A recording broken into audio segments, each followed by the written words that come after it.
The education brick. What good government actually requires. Education in America has a marketing problem. For decades, the message was simple: get a degree and get a job. The degree became the credential, and the credential became the promise.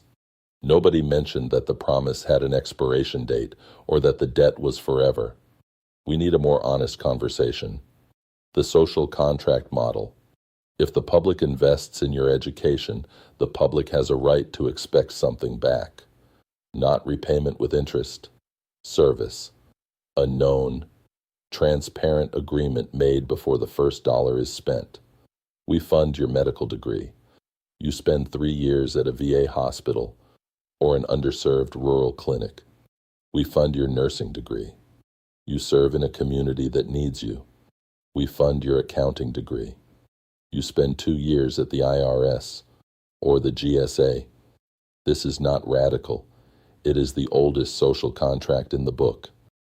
The military has operated this way for generations. We train you, you serve, you earn the benefit. The difference is, we need that model applied beyond the military and into the civilian professions the country actually needs more of. The deal is simple. The terms are known up front, and the payback is productive rather than just financial. The country gets doctors in the places doctors don't go, nurses in the communities that can't afford to recruit them, and accountants who actually understand the systems they're auditing. The credential is not the job. A white-collar education does not promise a white-collar job. It never honestly did. But the myth persisted long enough to saddle a generation with debt for degrees that prepared them for a world that was already changing while they were still in class. Artificial intelligence is reshaping entry-level positions. That is real, and it is accelerating. But it does not change the fundamental human requirement at the core of most work. Claude is not walking in the door, shaking a hand, and drinking a cup of coffee. That is still on the human. What it does change is what preparation for that work actually needs to look like. Knowing how to effectively use the tools that exist is now as important as the credential that gets you in the door. The education system has not caught up to that reality. It needs to. The trade school gap.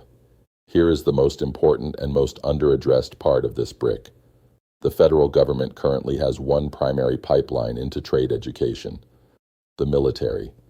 That is not enough, and it was never designed for this purpose. Look up the pay scales for licensed electricians. Price a plumber. Find out what a licensed HVAC technician charges per hour. The market has already answered the question of whether these skills are valuable. The answer is yes, emphatically and increasingly. What is missing is a federal civilian pathway to trade certification that carries the same social contract as the degree programs. We fund your training as an electrician, a welder, a medical technician, a licensed tradesperson of any kind. You serve your community with that skill for a defined period at a wage that reflects the investment. The private sector cannot fill this gap alone. It was never designed to. This is exactly the kind of investment in people, in capability, in the infrastructure of daily life that government exists to make. The person who keeps the lights on and the water running and the roads safe is not less valuable than the person with the credential and the debt. It is time the education system said so clearly, and it is time the federal government built a path that reflects it.